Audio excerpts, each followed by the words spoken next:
This podcast series is entitled The Data Center Industrial Complex, and this episode is named Land, Water, Energy. This is the first project of the new Environmental Media Lab, supported by the Faculty of Arts at the University of Calgary and the Social Science Humanities Research Council.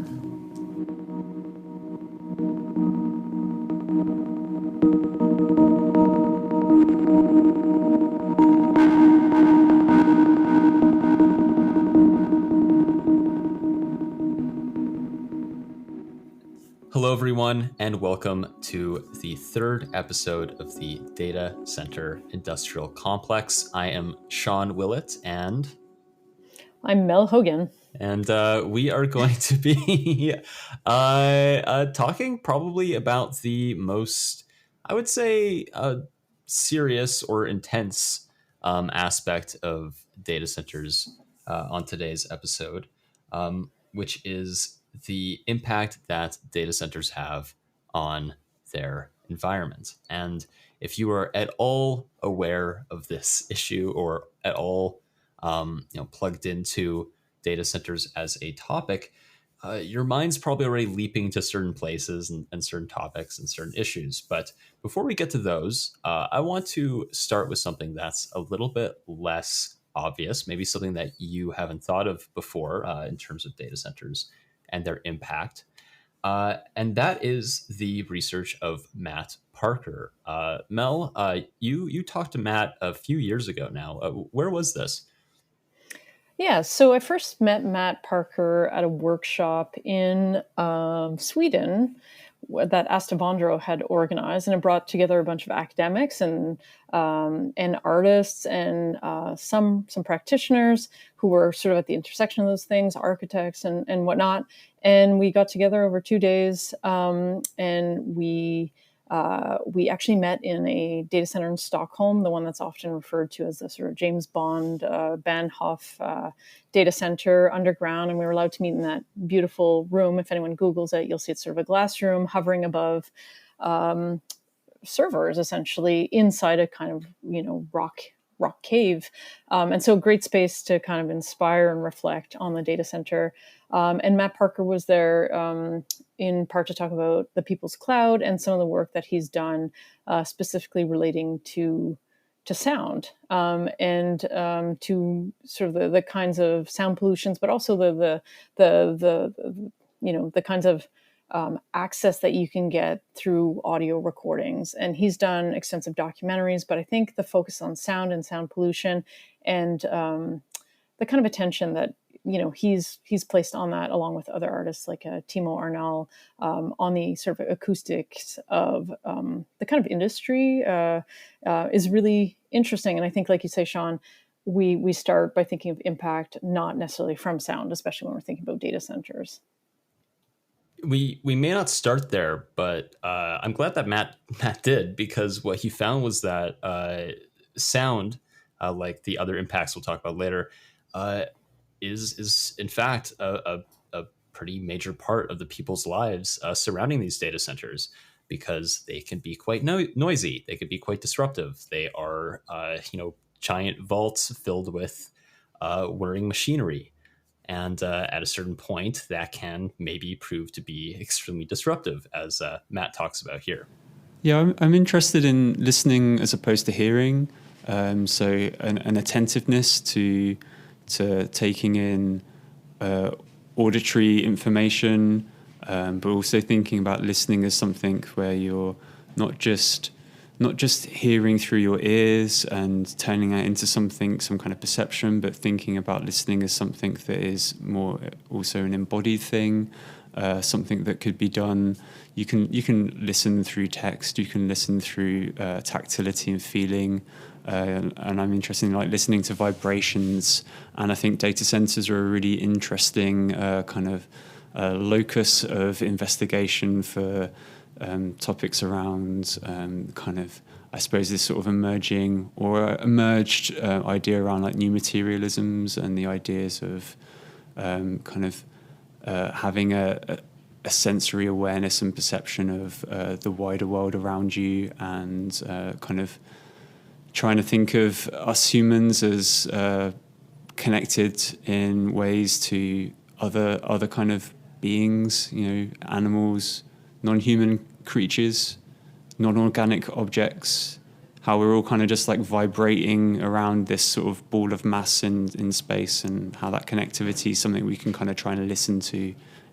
Data centers are like a sort of like place where we we use them as sites to like analyze all of this like big data and all this like important information going around the world. But we also should probably critically reflect on what these sites that are kind of giving us all this opportunity to think about the world is connected as something that needs to be kind of thought about and critiqued in its own right as well.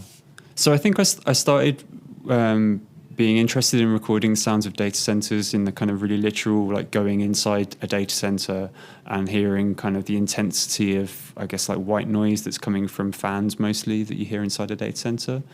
And that's kind of quite, it's a powerful experience. It's something you feel as well as hear. But also it's so much more representative of so much more. It kind of connects to the fact that the sound that you're hearing is ultimately waste energy.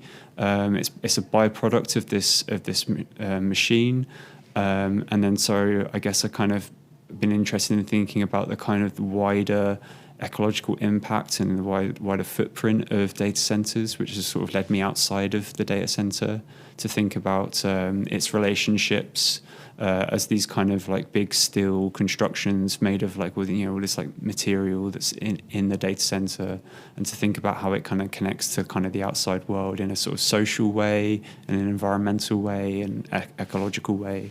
Maybe we should say something a little bit about, we're jumping in and talk about the environmental impacts of data centers, but I do remember, about 10 years ago, even just saying that data centers had a physical, or not that data centers, but that your data would live in these big warehouses was pretty remarkable, right?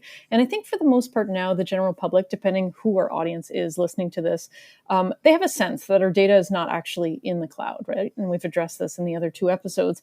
But I don't know that people always know the extent to which the sort of size and infrastructure required for our data to be in this so-called cloud. And they are massive, like football field size data centers. And so their impacts on land, energy, and water, as we get into in this episode, is massive. But I think it's really interesting that in the last 10 years, the marketing efforts to make our data seem sort of weightless, ephemeral, the sort of like modern solution where you just really don't have to worry about it. It's sort of this intangible thing has really been challenged.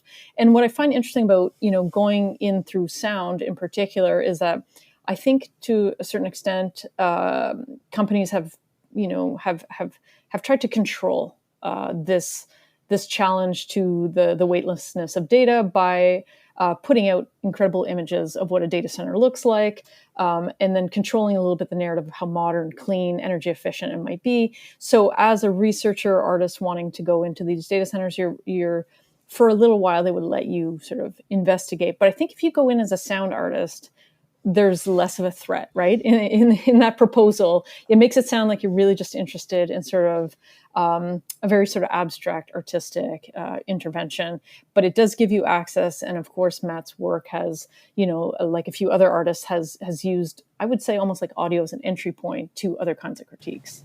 Yeah, so I guess having kind of been interested in data centers for like a couple of years, and gaining access to those sites specifically that were already in existence, I was thinking a lot about kind of the effects outside of the industry. So that kind of, again, from being inside, trying to think about the outside. And really, most of the examples, I was like kind of looking for examples where maybe people had complained about the noise of data centers. And I found them often just purely through chance.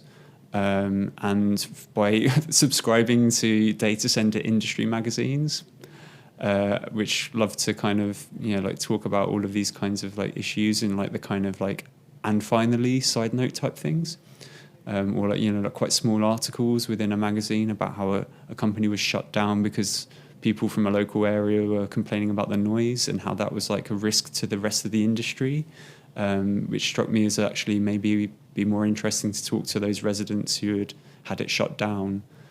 So yeah, I've kind of found 3 particular examples that I've been using in my work to describe these concerns. I'd really like to know if there are more, and I bet there are more. And particularly, I mean, I live in the UK.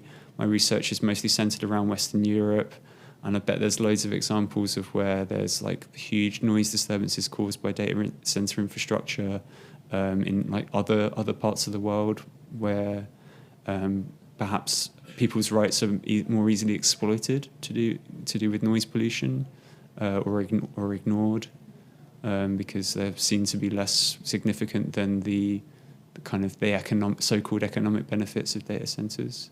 Yeah, so there's one example that I've been interested in a district just outside of Paris called La Courneuve, which is kind of north of the city. It's an area with quite low employment, so high unemployment levels there. There's a company that have a data center in this district that's basically 5 meters away from a residential street.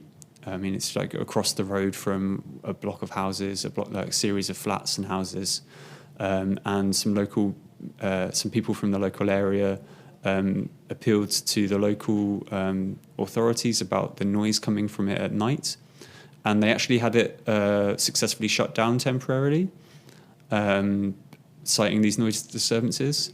But then the company, who's obviously got a huge amount of capital, took it to a higher level court and had the ruling overturned. And not only did they overturn it, they then sought application to expand the site. And now it's like double the size it was at the time of complaint. So it's only got worse for those residents.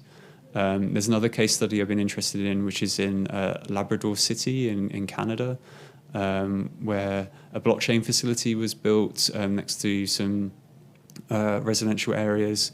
And again, a group of individuals made cited noise complaints, and I'm not sure at the moment whether that place is shut down or not, but it was for a blockchain facility, and it was built in like some old shed, not at all a fit-for-purpose building. And it was causing the building structure to actually vibrate because it's just like not designed, and they hadn't like thought about the acoustic effects of like all of these fans from this Bitcoin mine and what it would do to the building. So I'm quite interested in these sort of like how this like waste is also kind of having not just an impact on the business and their like economic model, but it's also having a effect on the individuals in that area. And then there's like another project that I'm working on, which is situated in this town called Athenry, which is in Galway in Ireland, which is where Apple have been seeking planning permission to build a massive data center complex. And this has been going on for the last 2 years, where protesters have been stopping this site from getting developed. The site where they want to build is currently a Koisha forest, so it's an industrial forest, a commercial forest, but it's nowhere near any other kind of commercial space. The only things around it are farmland and residential areas. So people have been arguing that it's really not fit for purpose on many, many levels. But it's been really interesting because a lot of people in the area, again, it's another area that's got a relatively high level of unemployment. And it's really reading from the effects of the of the crash from 2008. Like a decade later, they're still really feeling those effects there, and I think that's particularly interesting, not because it's citing noise disturbances, but more just that there's a kind of tension between people that are thinking about trying to think about some kind of long-term future where is it really necessary for this data center to be built here? The data center itself will only last for like 25 years maybe. So in 25 years' time, that land will be completely spoilt for permanently due to the amount of intensive work that goes into the ground laying. But then the people in the area are also like, well, we're desperate for jobs. We just want like someone like Apple coming to our area. That could be really huge for the economy. Maybe it would boost the potential for jobs and things in the area. Even though a data center is well known to like really only employ a very, very sparse collection of people to work there. So it's, you know, it's really complex. But there's been like protests from the protesters, but then there's been protests from people protesting against the protesters. It's been a really interesting kind of case study. I'm not sure where we are at with the Labrador City case. In La Courneuve, they were beaten down by the financial clout of the company, and like say the company's like doubled its capacity for that space since they had it shut down. So that one's just a complete fail for the community. They managed to not really kind of change anything with it. Athenry, very recently, Apple were finally granted planning permission to build. I think there's one more way that someone can do an objection, and I think a lead objector is pursuing that, although as of whenever this goes out, I mean, it's happening kind of right now. But what might happen in terms of the long-term changes for that is that it's really highlighting some major problems within the planning permission process and the kind of applications for planning in Ireland for industrial buildings, and it might set a precedent for future cases where it could actually really slow down some of this kind of growth, or to encourage a greater level of thought about where these buildings are being placed. So even if it does happen, it might have some long-term benefits in terms of the way in which Ireland are thinking about their planning permission laws. So earlier, Mel, you were making the point about how there's this emerging challenge to the imagery that's being established of the cloud, in big air quotes, where there's this traditional imagery of data centers and the data stored within them being very intangible, being not of this earth in some way, but that with more and more data centers being built, with more of our lives being structured around them, more people are not able to maintain that, imaginary, because it is butting against reality in a way that is incompatible with that idea of formlessness and weightlessness and immateriality.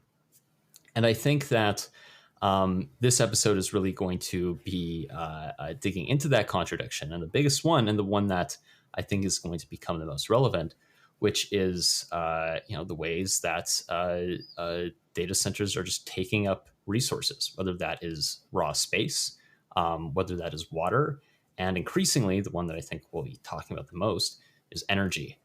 Data centers use a extreme amount of energy in a way that I think that is more relevant now. I think that people, especially over the course of this extremely intense summer, filled with things like heat waves, massive fires, really bad natural disasters all over the globe. People are hyper aware of climate change energy use and the growing energy use of data centers for a variety of different uses, one of which we'll make sure we talk about by the end in specific, is something that is going to hit some sort of crisis point eventually, because it's not stopping, it's not slowing down. And our ability to meet that energy demand sustainably in any way is certainly not up to the task. So where do you think that leaves us here, Mel? It's pretty seems like a pretty unfortunate situation, doesn't it? I mean, I think in some sense we're emphasizing energy because in the interviews, this is one of the themes that kept coming up. But I think there's also increasingly a lot of really good journalistic work doing focusing on water, and especially you take this is something I wrote about a couple of years ago, but like a drought state like Utah, where the NSA data center is in the U.S. Well, even here, a terrible weather this year for wheat growth in Alberta. Yeah, so exactly. So this idea that we're going to, and we're going to loop back to this, this kind of like new industry coming to Alberta that is very much related to today's topic at the end of this episode. But I think what's interesting is also that you can't really talk about energy without land and without water, and so we're going to focus a little more on energy. But I think if you think about sort of who is also sort of responsible for generating, this data center industry, someone like Bill Gates or Mark Zuckerberg, among many others. They also, there was a piece that came out that showed just how much farmland Bill Gates owns in the U.S. It's an incredible amount of land, and Mark Zuckerberg, his whole sort of like trying to, colonize all of Hawaii, and so there is a sense, these discussions of just like the relationship between big tech CEOs and land, their understandings of like who gets to have what in these spaces. And I think the other question is like around real estate properly, like just who like a lot. I think the argument's been made that the sort of data center industry is such a big, rich investment, in part because they're all underneath it all real estate deals. So I think, and with that, as Ingrid Burrington and others have noted, that's about proximity to water. That's about access to water that then usually becomes one of the sources, not just for cooling, but for energy itself. So I think, as we focus on energy, I think we're always also talking about land and water. Yeah, no, they are definitely intrinsically connected, in really weird, spooky ways too. Like the fact that there's this like investment company called BlackRock that has these massive algorithmic data centers that help it with buying and trading and finance, and that those have mostly led it to things like buying up single family homes in the U.S. To sort of like start renting out, things like that. And that like BlackRock is like traditionally a massive investor in things like energy, and these other weird things like that. There's a separate, different company called BlackRock. That's an energy company that's building data centers in Alberta. That again, like we said, we'll talk about later. But for now, to introduce us a bit more to this topic, to give us a bit of background, we've talked to one of the people who worked on Mozilla's Internet Health Report for the Mozilla Foundation. This is Stefan Baack. We had a really nice conversation with him before the pandemic. He talked a lot with us about the impact data centers have on land, water, and energy, and why Mozilla was so concerned about data centers or spent so much time thinking about researching data centers in its Internet Health Report. I was trying to highlight three different aspects. So first was energy consumption, simply how much energy is consumed by all these data centers, for example. Then the second one was water consumption, and the third one was space, or how data centers are reshaping landscapes.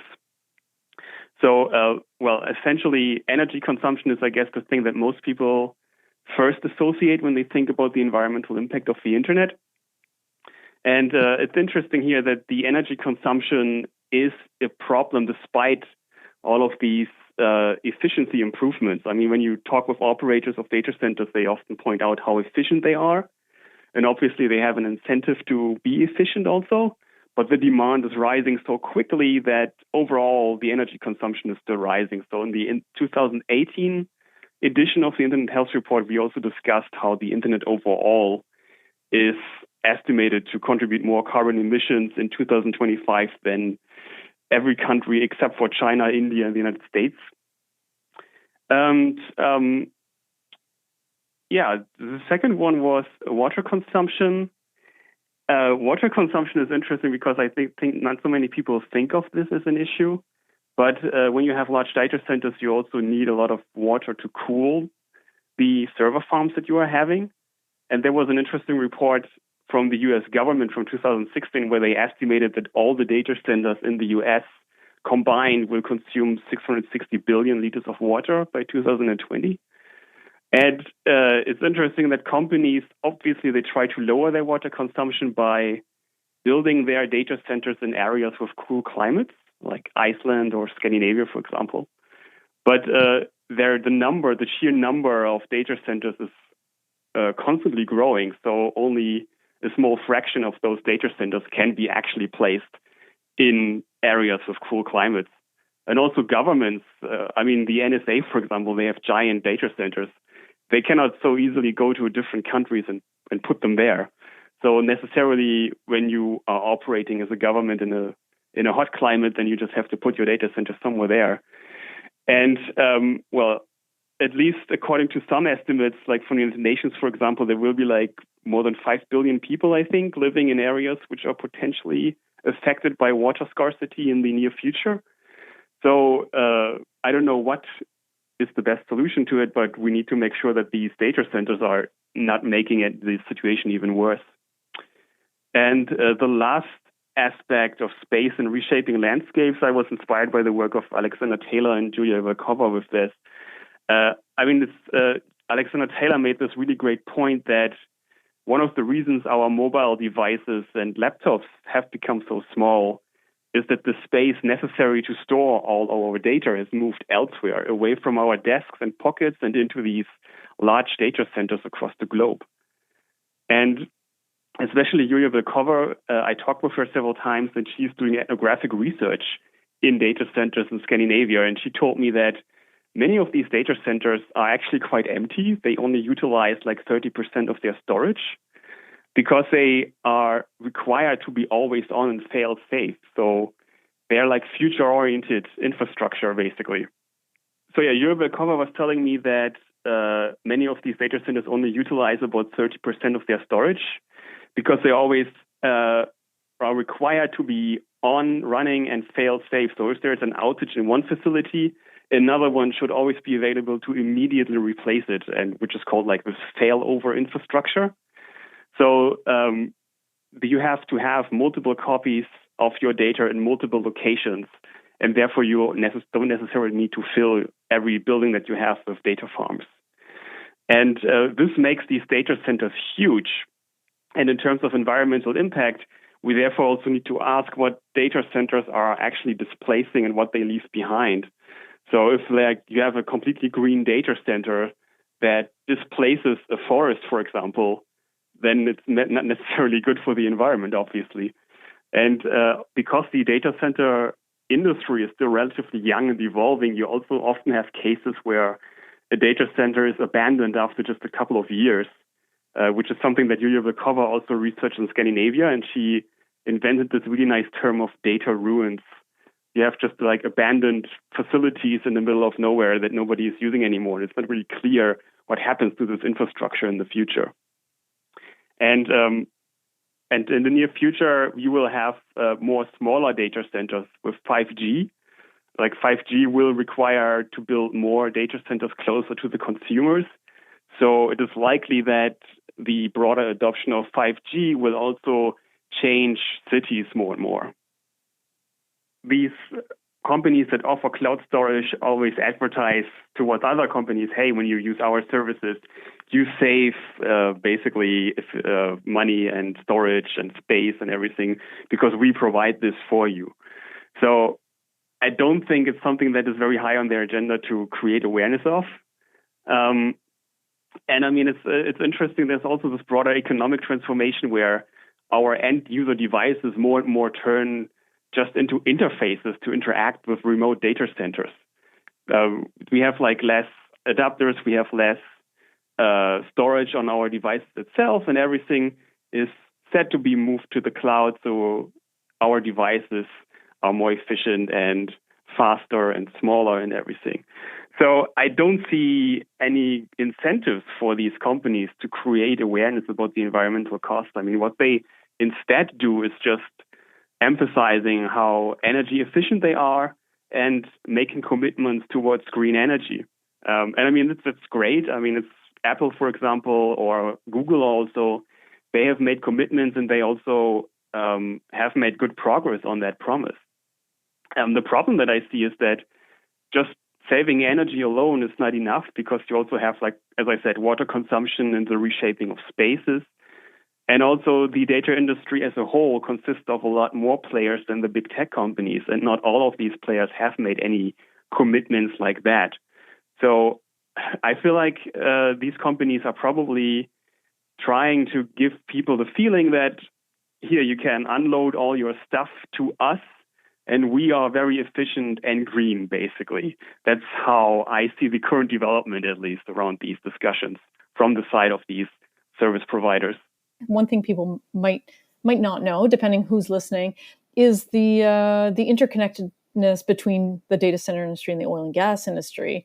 And one story I think of often in relation to, especially if we're thinking about the environmental impacts of data centers, I think of this great story. I think that was James Glantz wrote in the New York Times about that data center in Houston that became essentially a bunker during the hurricanes. And I think, it became a place where people slept, did their laundry. They were really sort of like riding out the storm in there. But that data center ultimately, when we think, why are these data centers, like what's the data in there? Like, why are they so big? One major thing that they hold is data for oil and gas industry. And that's why they are built to withstand these storms, which is so interesting. That's why those investments in data centers, they are in the billions of dollars, right? So it's like, it's really interesting in a sense of thinking of both the denial of climate change by oil and gas because they need to, and then investing in buildings that withstand climate change, right? And I feel like that's a little bit the reveal, like the truth comes out in the fact that there's one thing with the energy left on, like with the power left on in Houston, not homes, not taxpayers, but like an oil data and gas centers. companies bunker for its data. Yeah, no, that's that's not good. Right?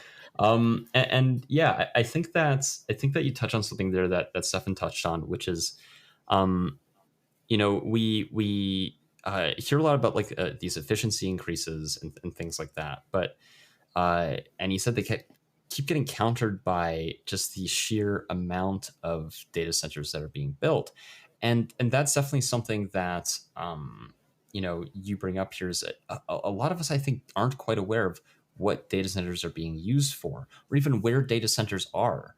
This is something that over and over again in our research we stumble upon these problems of trying to figure out how many like there's no way of knowing. Like they're all over the place. They can be in anywhere, any building. Like they can be taking up a floor of a building. They can be in a basement. They can be in like a giant warehouse. They can be a giant cornfield. Who knows? And it's very hard to tell what's actually being kept in them. But it seems like there's always more and more and more and more of it. No, I think that's a really good point, Sean. I think like a lot of people think of a data center, they think it's like a clearly marked building, and in there are just floors of basically servers and server racks, and that'll be that's a data center in the same way a grocery store is a grocery store kind of thing. But I think that what's interesting is that on a university there might be a room with 6 racks of servers, and that is actually an incredible amount of storage and processing. Yeah. But then you might have, like a cancer center or genomics center, which would require 10 times that. And they would have their own because they would have different sort of rules around privacy and whatnot. But what we're talking about, I think, more today is the mass scale, big tech data centers that are imbricated with all sorts of different industries, basically serve tons of industries, but I think on the face of it, really make it sound like it's a consumer problem, like it'll be your social media sort of data consumption. It'll be all the ways in which you text or take photos. It always sort of seems to be that layer that gets talked about a little bit, like changing your light bulbs might solve the energy crisis, right? Like it's that pushback on the consumer. And I do think consumers have a role to play generally as, engaged citizens in the world. But I do think it always sidelines the disproportionate impact that industry has, right? And this is the same in this digital turn. So I think when we think of efficiency versus scale, when we think of consumer versus industry, we have to ask ourselves, like, what's driving the increase? Is it really the amount of time I spend posting on Instagram? Is that really, what's like, responsible for what we're talking about today? Or is it something else, right? And I think we have a sense that the fact that we can't fully grasp what that something else is we're realizing is more intentional. Yeah. And to sort of loop back slightly here, like the reason why the increase is a problem, obviously, is that, like, if you are increasing the amount of energy being used, and that energy is coming from non-renewable sources, fossil fuel burning sources, things like coal, natural gas, things like that, it's going to have a bunch of CO2 emissions because, you're using all this energy that's burning all this fuel, making a really, really bad problem even worse. So if the fact that that's ramping up is not really direction we want to be heading. But I think that the sort of like first impulse we often encounter when dealing with this issue, and one that I think is the valence that a lot of companies approach it on, is like, okay, well, we will get a better source of energy. We're going to, in some way either like connect to a green grid, or we are going to find a way to, make it so that our energy consumption goes down. And this is certainly what companies like Microsoft have done. And we have Anne Pasek here, who is going to talk a bit about that for us in terms of what companies like Microsoft have tried to do to address this growing problem. So yeah, I really want to talk about the efficiency question because it's so interesting, right? Like it seems like in the 2010s, many cloud companies thought that they could address the problem of environment entirely through increases in efficiencies. And like a lot of ground was covered to this end. There were new data center designs that were like 90% more energy efficient and 98 to 99% more water efficient than their predecessors. And we saw those being installed in like the really major players in the sector. And there was also a lot of sharing in that sector towards developing best practices. So not sort of like holding your solution close to the skin, but trying to, again, reform the industry, because there was this palpable sense that this is a public problem that we need to, as a unified front, turn around. But in the 2010s, this was also a really heightened period of infrastructural expansion. And a lot of the gains that were won by using less energy per server or per unit of revenue were sort of overall outpaced by the huge expansions of infrastructure. And the overall energy use still showed a net curve upward.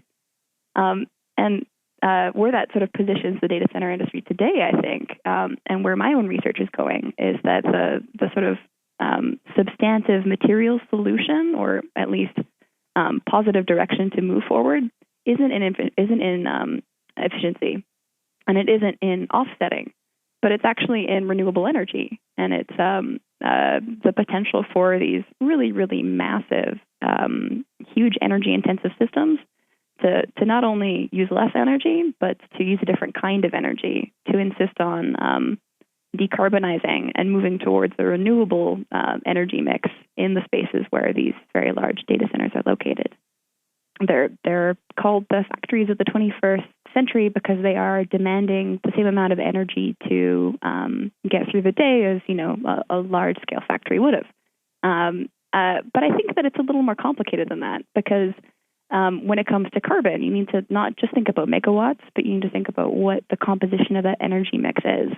So what I do in my research, and what I encourage everyone else to do, is to sort of follow the energy lines out from the data center, to sort of locate it in place within a regional energy grid. And this sort of brings us to the decisions that data center companies have to make about where they want to build these massive complexes. Quite often, that's in northern climes, because the air there is cooler, so it's less money to air condition to the nines. But in parallel with those, there's also a pronounced number of data centers that have been built in the American South. Quite often, it's attractive to build in Rust Belt areas or post-industrial zones, places where there used to be factories that already have an energy grid that can support a really, really large demand, but where the land is very, very cheap. So this means Virginia, Kentucky, Texas has its share. And these are places also where the energy mix spins pretty heavy on the carbon. So natural gas and coal will be the predominance of energy supply, where in comparison to northern parts of North America, where you might see a larger percentage of hydro. So that becomes a big concern, because you're putting huge amounts of demand in spaces that are coal powered, and you tend to put one data center down before you proliferate out. So one follows the next, and you have increasing demand for energy in areas where there's tons of coal plants. And that means you have tons of coal plants that are maintained past the point where they might have not been otherwise, or there are new coal plants being built in some of these places. And when you're sort of attuned to the energy of it, you also are attuned to the carbon side of it, quite obviously, but also public health. Coal plants are concerned because they not only are pretty heavily polluting from a climate perspective, but they also endanger public health. So sulfur dioxide, mercury, and fine particulate or soot will be correlated with even the cleanest of coal plants. And you see pronounced public health outcomes, higher rates of asthma, more heart disease in these communities. And you can draw a link between the number of data centers in an area, the percentage of carbon-heavy energy infrastructure, and the bodies of people who also have to share these spaces. And so I think when you look at the worst potential for data centers, you end up seeing this being a bodily cost. And it's for that reason that a lot of folks are sort of keen to articulate a very, very different vision for the future of the data center, one that relies upon the parallel expansion of the internet, but also renewable energy. So when we look at Microsoft, Amazon, and Google, these are three companies that have made strong pledges towards doing better in the future. And better in this case would mean very explicitly changing the amount of energy that is directly provisioned from renewable sources in the locality where these buildings are built. It would mean funding the construction of new solar projects next to this massive retrofitted factory. Or it would mean, putting offshore wind, a short drive away from your West Virginia factory. And that could be pretty positive. And we're seeing that tends to be the trend, it seems, in the whole. Over the past couple of years, these companies have been able to, bit by bit, increase the percentage of energy that their data infrastructures are pulling from by some significant percentages. And Microsoft, for example, has committed to go 100% local renewable in the future. Whether or not they get there is going to be a question of holding them to their promises. They've broken a couple in the past, regrouped and developed new policies to go forward. But I think this is a really substantial one that's worth fighting for, that's worth keeping keeping on the list of things to keep checking on. And if we look at the origins of that policy, politics becomes a question again, right? So it's not just a matter of we need to hope that these very, very large, seemingly unstoppable companies will save the planet through the benefit of their heart. I think there's a lot of folks who work there who are, interested in doing that, but they're ultimately not going to commit to any action that substantially hurts their bottom line. But they will choose to regulate themselves if it seems like there's even the danger of regulation coming in. And this is a global question, right? Like, this is something that folks can move forward in America, in Canada, in Australia, in Europe, in Chile, in any number of places, because Microsoft is in all of those countries. If it seems like a substantial number are moving towards pricing carbon or requiring that there be strict renewable energy co-production with new data centers, that could happen. So politics can happen at that scale, at the scale of large policy changes, or at least the threat of them coming through. And we'll see corporate actors sort of take steps to anticipate and self-regulate. And it can also come from below. Greenpeace has done really exemplary work trying to forward a consumer vision for a cleaner internet, a cleaner cloud. And they've produced just continuous research to this end and have asked folks to come together and articulate a sort of call on these companies to do better.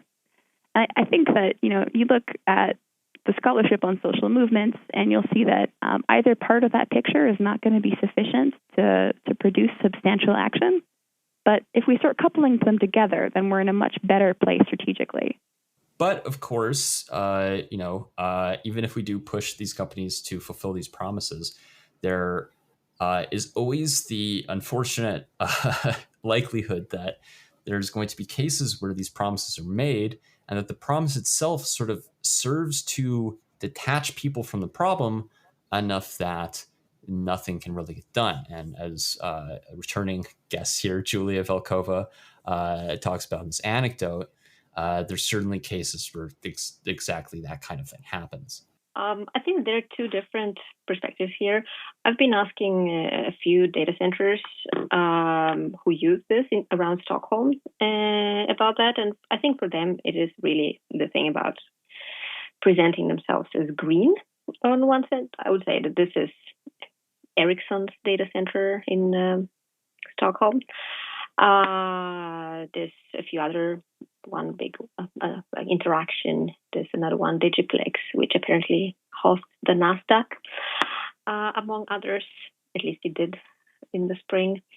For them, I think this is, from their perspective, it is really about presenting themselves as green, but also they definitely dump the cost of their service by being able to sell their heat to the district heating company, the energy, the company that manages the district heating energy distribution.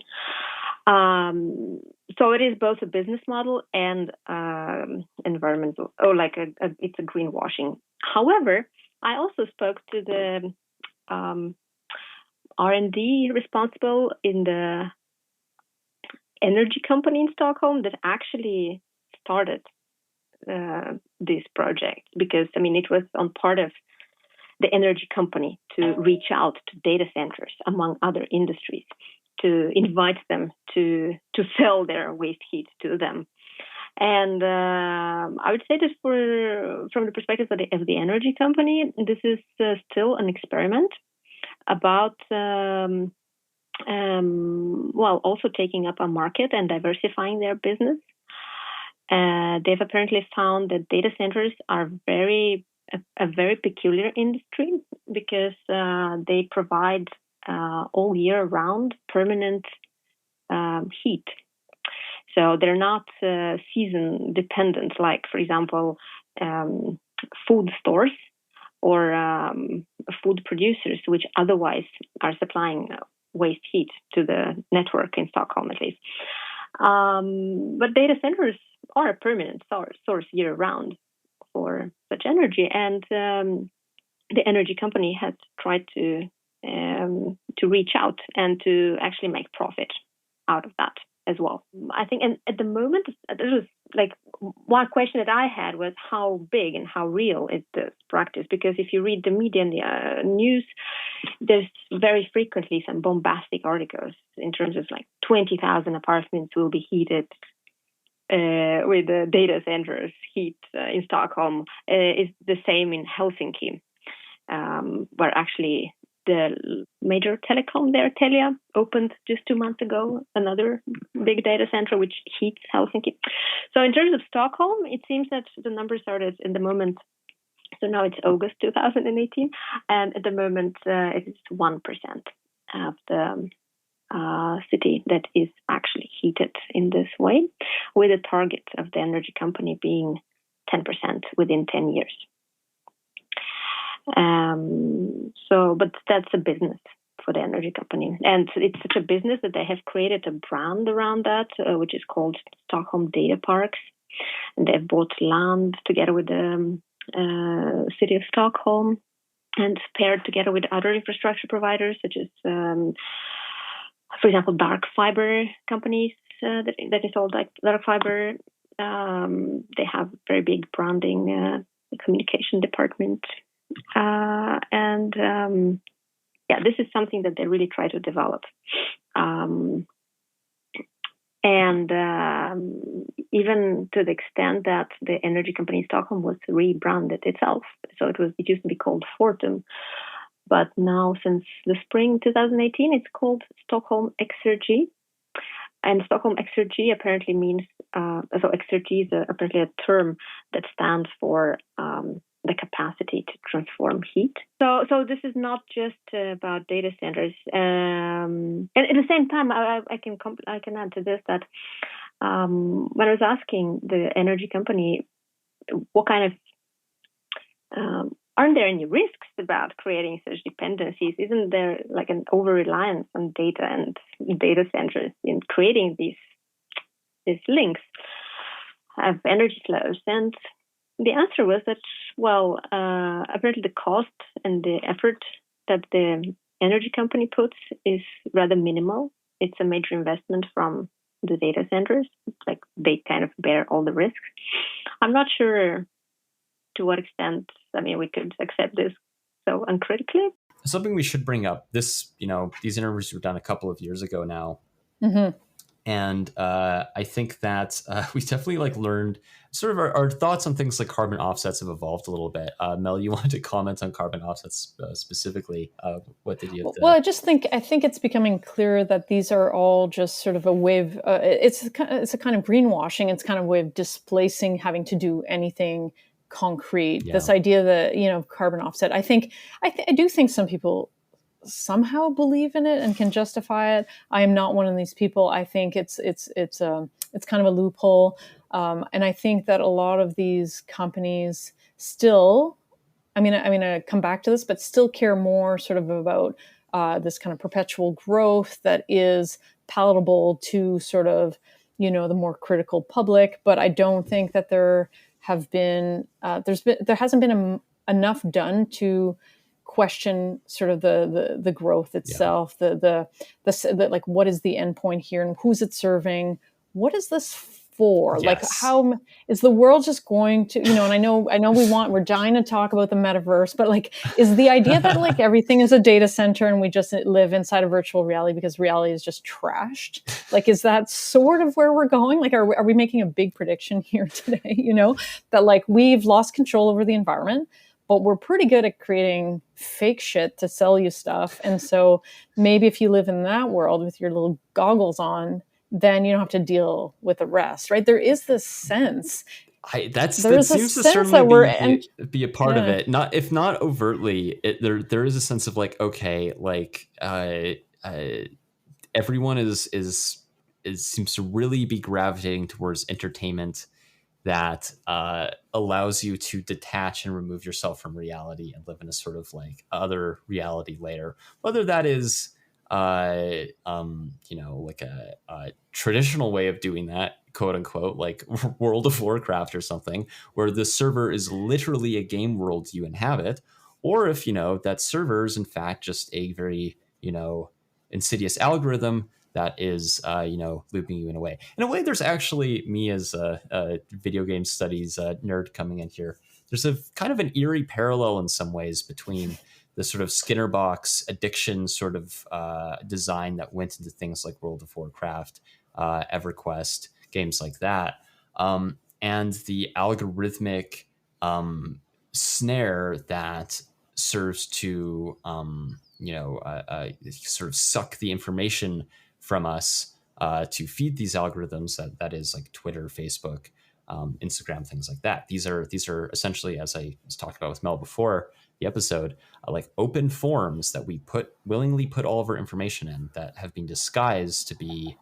these social networks, so that we feel like we are participating in some sort of, it's very insidious. It feels like we're participating in some sort of community, when in fact it's really just a mechanism to get us to spill the beans on what we like, so that we can have this, as you say, metaverse built, these meta profiles of ourselves built of our personalities and behaviors and likes and dislikes that can then be sold for profit to different companies, so they can sell you like men's body washes on Instagram or whatever. I think it's really interesting if we just take sort of the convergence of all these billionaires going into space, the handling of the pandemic, the sort of quote unquote decentralization dreams of cryptocurrencies, and then suddenly, like climate catastrophe that seems real, a lot more real suddenly to a lot of people. Yeah. And I know,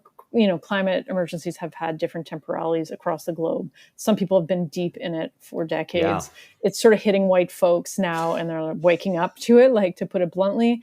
But I do think that there is a convergence of these things, and they're connected. Like they're it's not a coincidence that there's this desire to escape or create an alternate reality. Like these are all part of, weirdly, of the environmental impacts of data centers and the ways in which climate itself has, I think, incentivized building more so that we can, sustain a life that is at the very least,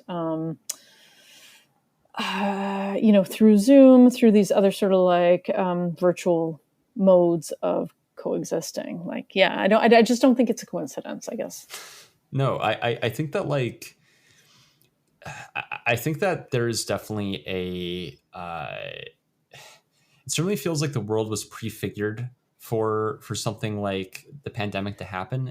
And I think that what that is essentially that like we've been drifting towards these technologies of alienation, essentially, like things that, sort of like that sort of like appeal to us because they offer the feeling of connection or community, but are sort of like it's like, eating a bunch of popcorn when you're hungry. It like doesn't actually do anything for you, and like the problem is if you just keep eating popcorn, you're just going to die because you're going to become extremely unhealthy because like all you're doing is just consuming this thing that on maybe a surface level satisfies an urge you have.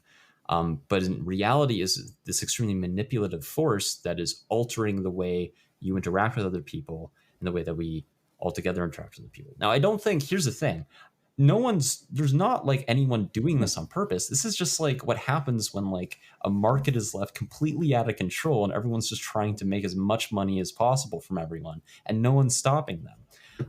And I mean, the result is in our context here for data centers is this ballooning amount of data and this plan to have an even more ballooning amount of data to like hold this metaverse that's being created and to expand it and grow it and grow it and grow it, because essentially the more data you have, the better of an offer you feel like you can make to companies that are trying to advertise or people who are trying to get at a certain audience. And whether or not any of that works, I think to a certain extent, there might be a bit of a bubble that will collapse at some point, and that'll be fun to see the consequences of that. But it's certainly one that definitely, I don't think anyone in any sort of democratic sense in any capacity is like really consenting to. Like this is something that feels really out of our control, and that even comes down to, as Stefan continues here, what data is even being collected, and what is filling up all these data centers. Because increasingly what I see emerging is a direct conflict between the environmental protections and the dominant business models of the internet. I mean, because it's more and more like dependent on tracking and personalization for advertisements. It is based on so-called addictive design patterns like auto-playing videos on Facebook and Twitter, for example, and the more extensive usage also of AI technologies for personalization. So no matter how efficient you are, when your whole business model is dependent on using these technologies, then overall you will create more energy consumption overall. And I don't know, I feel like there needs to be a more fundamental discussion about how we can have business models on the internet that don't depend on these extreme consumptions of data. But at the same time, I also thought about this idea of like having limits, imposing limits on how long data can be stored on the server, at least by default. I mean, if we would have the option to opt in, like, hey, this data I would like to have always be in the cloud, okay. But by default, everything is deleted after, 1 year or less even. I think that would be a big step towards reducing this excess of data centers and data storage. Of course, the industry would probably fight this a lot because this would basically undermine all of their AI training models. But then again, there was a study recently that training a single AI model can emit as much carbon as 5 cars in their lifetime. So I think more important here is the environment and also consumer choice. And therefore, limits like these are important. Directly restricting how much data can be collected in the first place is important. But generally speaking, there is not one silver bullet. I think there are a lot of different small things that need to be changed, I think. If you think of something like Facebook, what I find so interesting is also at this point, I think there are more people who have passed away on Facebook than people who are alive. You just think of these things. It's like horrifying to think about. Oh my God. I mean, I don't cite me on that. Like, I don't know, Google it or something. But I think that there is, that's inevitable in a sense that these platforms. Well, yeah, exactly. So I think it's interesting to think in terms of things that just become defunct and or need a different kind of, like, maybe should be preserved, maybe need to be memorialized. Like, I don't know that we need to scrap everything, but yeah. I think you're getting back to like a central problem that Stefan sort of touches on in these sort of clips here, which is that we just don't have a plan at all. Like, and neither does Facebook necessarily, neither does Google. And the plan is like, we, just deal with this as it comes up and just like try to, like keep getting as much of it as possible and keep trying to maximize these things.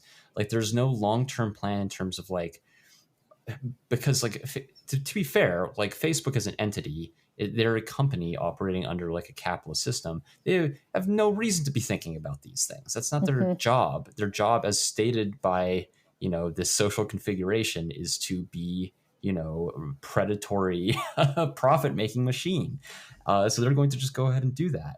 Like, if there is going to be any sort of like consolation here, it's going to have to like come from some sort of like thought out plan that is enforced externally in terms of like, how do we treat these things like legally? Like, how do we like, how long do we keep this information? Stefan mentions that, like, if you collected some metadata about my search history, how long are you keeping that? Am I going to be, having kids and, you're still going to have my Sonic the Hedgehog fan art, Google searches from when I was in junior high sitting around in a data center somewhere.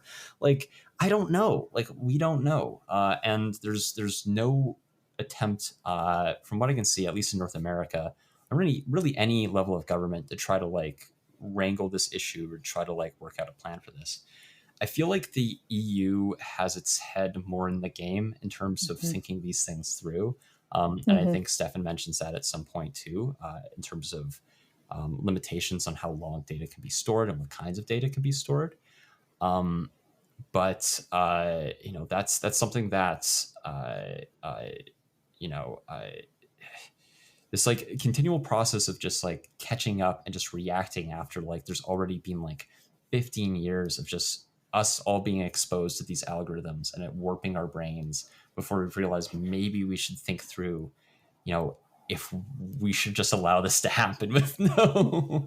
But I think one thing you're pointing to is a little bit like that's how the law works. There has to be a problem that is then becomes like a legal issue and then we confront it. We don't make laws in anticipation of problems. So I think what's interesting is as you're talking and you're talking about how there's stuff from when you were in junior high and I'm thinking, oh, wow, I'm so happy that I'm old enough that there's nothing, like I got to spend the 80s and 90s and most of the 2000s, like just living my life with no trace.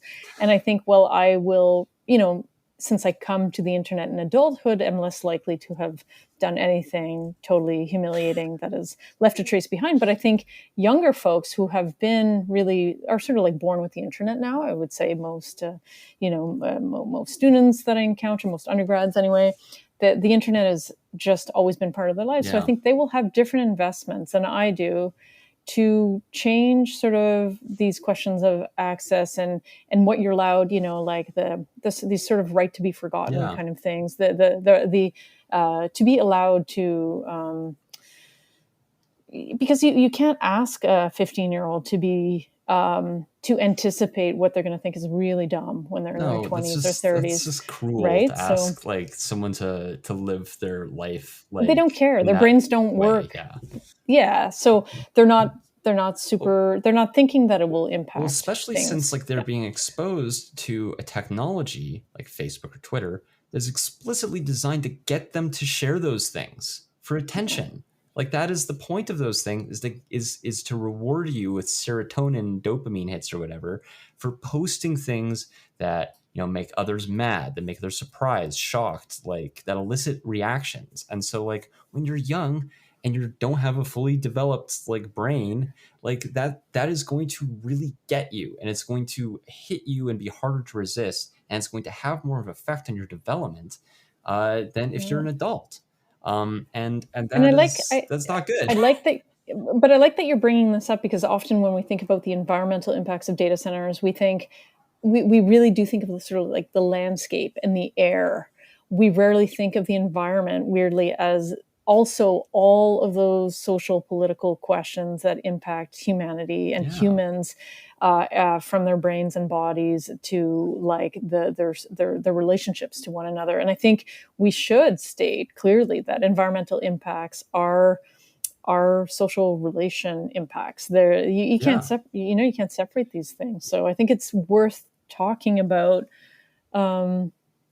what data centers enable, what they sustain, what they support, and what they drive, and they really tap in to something pretty profound in humans. So I think that's why it's so urgent. That's why we need to address it, right? Yeah, I mean, like one last example in that vein, I guess, is like think even culture or media. That things like Netflix are so much now dependent on these algorithmically sort of generated plot lines or micro-targeted sort of shows or adaptations or miniseries or things that feel like they're made for like one person, but like for that one person they're really great. But the like segmentation that is creating, and the strange effect that's had on in terms of like what gets created and how it feels, and the sort of aesthetics that we are exposed to, these algorithmic aesthetics are very. I mean, we're just, I think, in the beginning of that, and I think that's certainly. Will it be seamless? Well. Like, will we even notice? I have a feeling like we won't notice any more than let's say like that time where you were storing, I don't know, projects on an external hard drive, and then you were like, oh, I'll store it on Google Drive. Oh, I'll just store it on iCloud. Like it wasn't entirely seamless, but it became very cumbersome to not sort of get on board. I wonder if it'll be similar with different types of like these algorithmic aesthetics and ways of interacting online, right? Like I think it'll be incremental, but like not. I don't think it'll be jarring. I think it'll be something that we just like eventually sign on to. I think we already sort of have. And I think that like younger age groups essentially who get a lot of their media from like things like YouTube really are in that already. But I think in a few decades we'll look back on like movies made in like the 90s and early 2000s or like 80s or even like TV shows where they're being made without this constant feedback and measuring of the audience like all the time. Where like between every season there's basically just like a big meter to see how much people liked every single element that's been just like trimmed and adjusted in a really precise way. And I think that you could even now start to see like how different things feel. Like there's like an almost sort of lack of self-consciousness in even just like mass art, like things like TV and film, that is not there anymore. There's this extreme self-consciousness or like hyper awareness to everything. That I never thought of that. I don't know. It's so seamless that it's probably being done too. I'm probably participating in just like so willing, just completely. I mean, I'm sort of blown away by that. But yeah, I think it's an opt-in only kind of totally future. With the goal of this, short series is to challenge these things, pull at these threads, get people to start thinking about this stuff. And so we want to end with one last topic that we're only just going to really give a bit of a preview of here, because we don't have enough time to do it quite justice. So we talked to Zane Griffin Talley Cooper about something that when we talked about this with him, it was already a massive, massive issue, and it's only become more so since then, which is cryptocurrency and blockchain. And I think, all of the uses of data centers, all of the sort of different ways that they're deployed, this is the one that, at least for me personally, gives me the most impending sense of doom. And maybe that's not the most academic way to say it, but there's something about like and Zane talks about this really, really eloquently, the just pure transmission from energy to value as just energy being turned straight into money in a way that is extremely disturbing.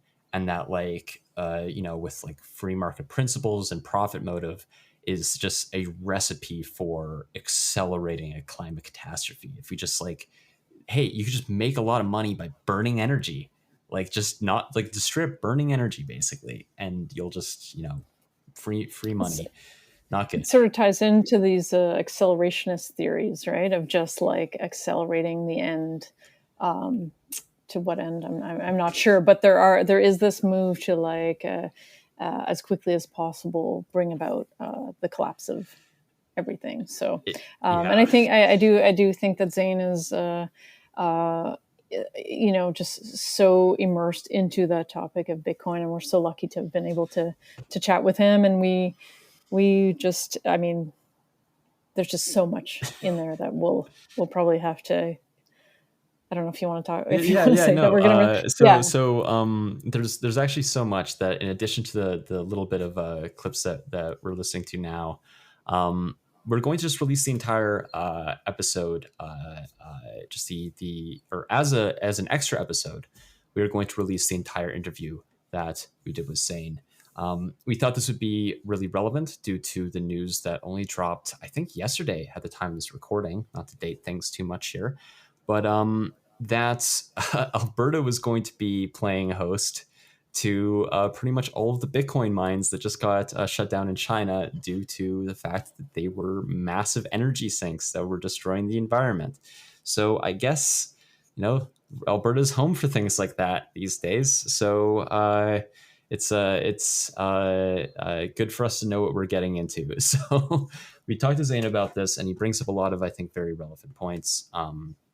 Things like how they're composed of these chips that can't even be reused. The amount of resources it takes to build these things and create these things, the pollution just from the material waste and having to replace these all the time. Not even to mention the massive amount of energy and natural gas that these will be using, which is certainly not something we should be doing lightly right now. And one thing you said that was really interesting earlier, Sean, is that unlike other sort of, data centers with servers that could potentially be repurposed, when these Bitcoin, factories, mines come into Alberta, they serve that sole purpose. Yeah. And that's why I think you're feeling doomed. Yeah, well, it really does seem like it's to me, I think, the epitome of the zero horizon. There's no future. We're not thinking about the next day. They were just going to build this huge wasteful thing and blast natural gas into it.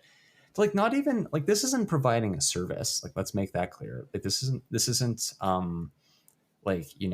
making something or doing something for the community or environment. They're going to have maybe 4 or 5 people in each of these buildings, working them. And they're probably not going to be people from the community, since they're going to be very specialized technicians. So they're just going to be these internationally owned energy farms, essentially, that are just authenticating transactions for whatever people are using Bitcoin to buy things. Probably just it's just a speculative currency. It's just a way for people to make money. It's not good. It's not good. So I think this is something that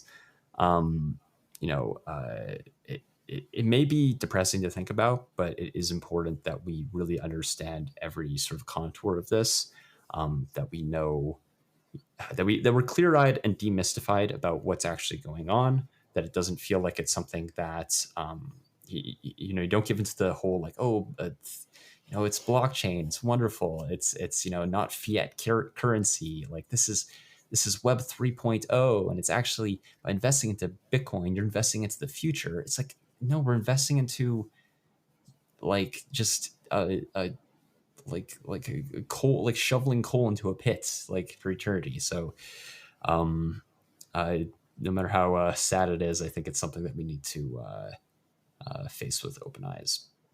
Like my previous research had been on the history of hard disk drives, and part of the reason why I liked studying cryptocurrency and blockchain infrastructure is not like I don't really have an interest in what in cryptocurrency like as a monetary system or anything. I'm interested in the infrastructure, and it has a very direct and intimate and entangled relationship with energy that other types of data centers do not. So like these cryptocurrency data centers, like I went to Iceland and I interviewed a bunch of folks who were working in this industry, and when they talk about their data center operations, they don't talk about them in terms of